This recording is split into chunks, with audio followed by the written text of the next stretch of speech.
নমস্কার বন্ধুরা, কেমন আছেন আপনারা? আশা করছি ভালো আছেন, সুস্থ আছেন। প্রত্যেক দিনের মতো আমি আপনাদের কাছে নিয়ে চলে এসেছি বেশ কিছু ছোট ছোট ইউজফুল কিচেন টিপস। আর এই টিপসগুলো আপনারা যদি ফলো করেন, নিজেদের জন্য কিছুটা হলেও সময় বাঁচিয়ে নিতে পারবেন, সংসার খরচও অনেকটাই কমিয়ে নিতে পারবেন। চলুন দেখে নেওয়া যাক আজকের প্রথম টিপসটা।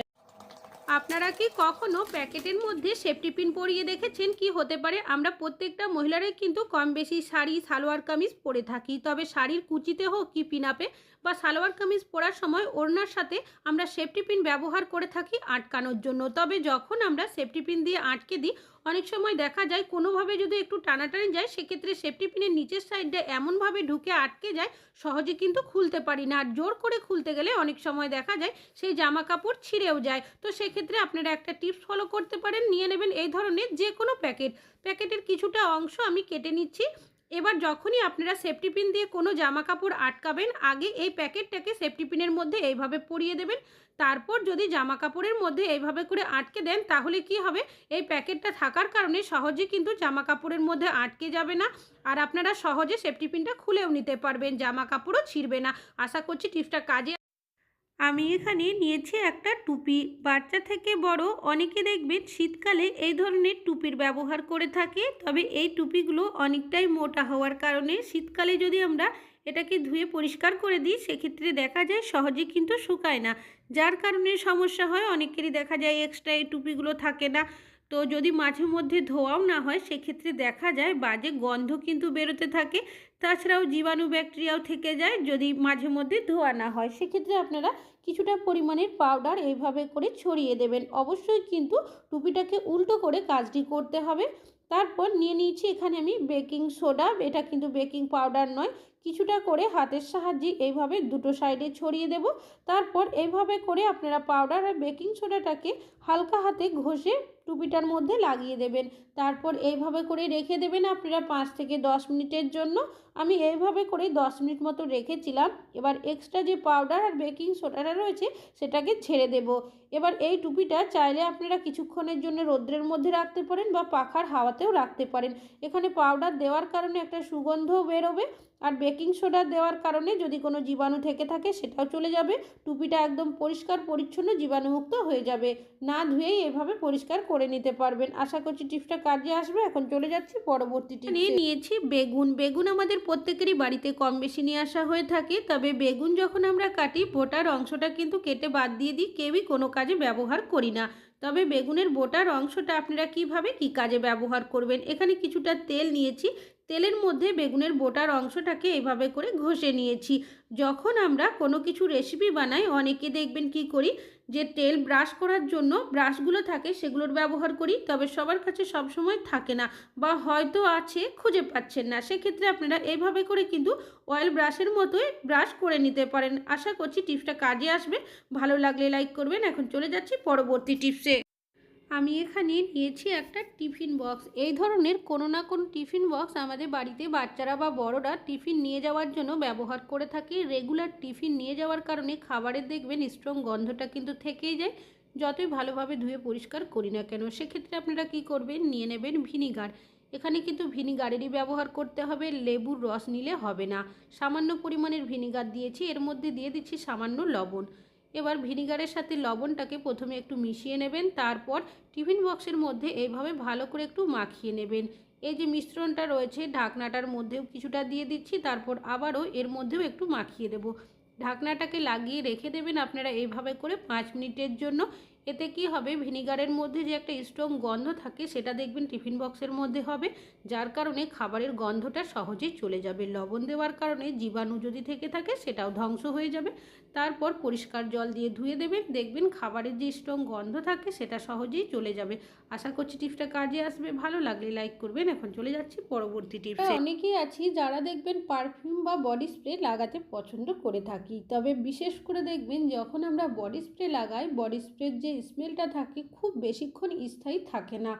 তবে যখনই আপনারা বডি স্প্রে ব্যবহার করবেন, একটা কাজ যদি করে নিতে পারেন, তাহলে গন্ধটা দেখবেন যতটা তাড়াতাড়ি চলে যায় ততটা তাড়াতাড়িও যাবে না। তো কী করবেন, নিয়ে নেবেন নারকেল তেল। আমাদের অনেকেরই বাড়িতে কিন্তু কোনো না কোনো নারকেল তেল রয়েছে। সামান্য পরিমাণে নারকেল তেল দিয়ে আলতো হাতে ঘষে দেবেন। এবার এই জায়গার মধ্যে আপনারা যদি পারফিউম দেন, দেখবেন গন্ধটা যতটা তাড়াতাড়ি চলে যায় ততটা তাড়াতাড়ি কিন্তু যাবে না। আশা করছি টিপসটা কাজে আসবে। ভালো লাগলে লাইক করবেন। এখন চলে যাচ্ছি পরবর্তী টিপস। আমি এখানে নিয়েছি বেশ কিছুটা ধনেপাতা। এখন বাজারে প্রচুর ধনেপাতা পাওয়া যাচ্ছে, আমাদের প্রত্যেকেরই বাড়িতে কিন্তু কম বেশি নিয়ে আসা হয়ে থাকে। তবে ধনেপাতাগুলো আমরা যদি ফ্রিজের বাইরে রাখি সেক্ষেত্রে দেখা যায় সহজে শুকিয়ে যায়, আর যদি ফ্রিজেও রাখি দেখা যায় বেশি দিন ভালো থাকে না, পচে যায়। যার কারণে দেখবেন ধনেপাতা অনেকেরই কিন্তু নষ্ট হয়ে যায়। তবে যখনই আপনারা ধনেপাতা রাখবেন একটা টিপস আপনারা ফলো করতে পারেন। সবার প্রথম ধনেপাতাগুলো একটু বেছে নিতে হবে। অনেক সময় পচে যাওয়া পাতা বা হলুদ হয়ে যাওয়া পাতা থাকে, সেগুলো ভালোভাবে বেছে নেবেন।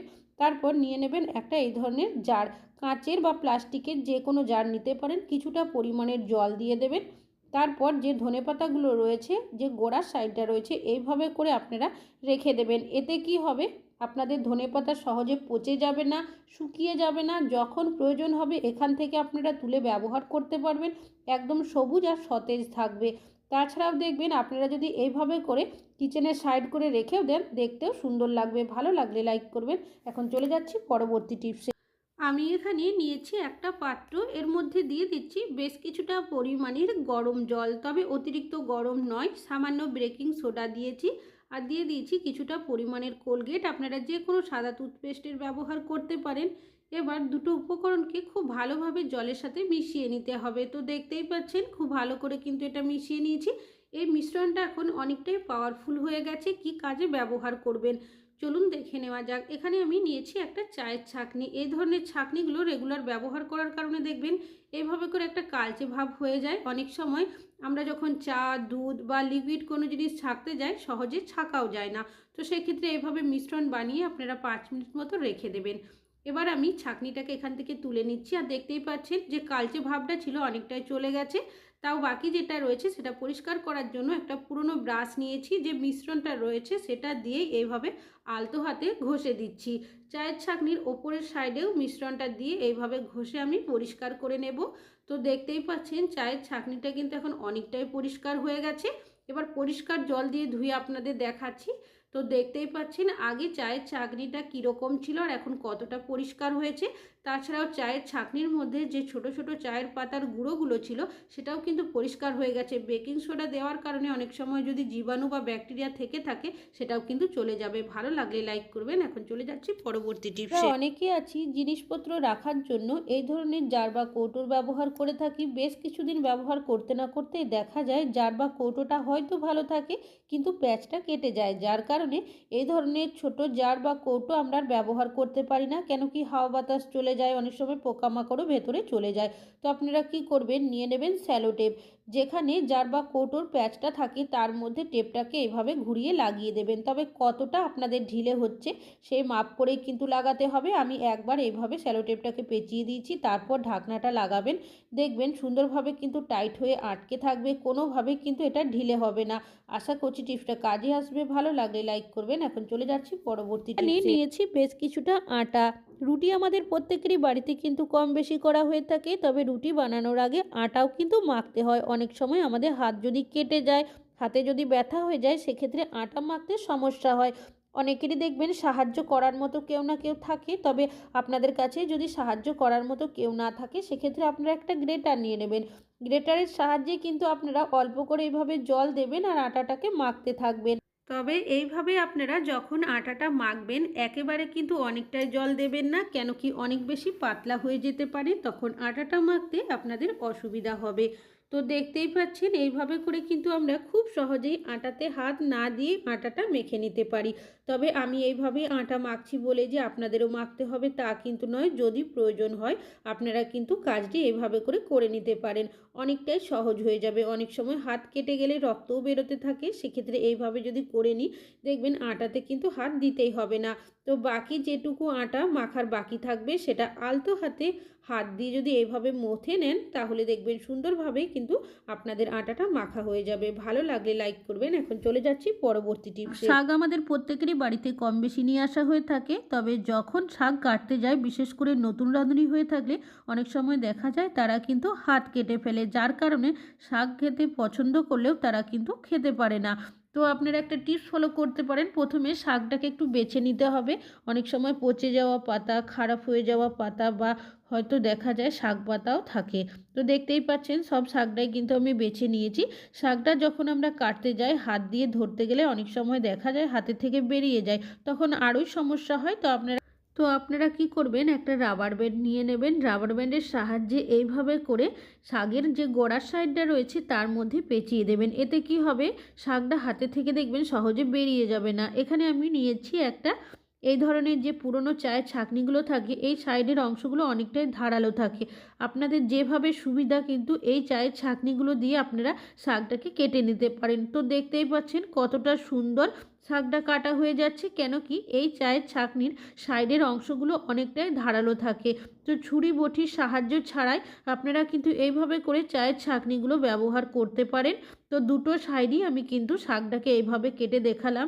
তবে আমি এইভাবে শাকটা কাটছি বলেই যে আপনাদেরও কাটতে হবে তা কিন্তু নয়। যদি আপনাদের হাতের কাছে ছুরি না থাকে বা অনেক সময় দেখা যায় যে আমাদের ছুরিটা অনেকটাই ধারালো থাকে যার কারণে হাত কেটে যায়, সেক্ষেত্রেও এই টিপসটা আপনারা ফলো করতে পারেন। ভালো লাগলে লাইক করবেন। আজকে এখানেই শেষ করছি।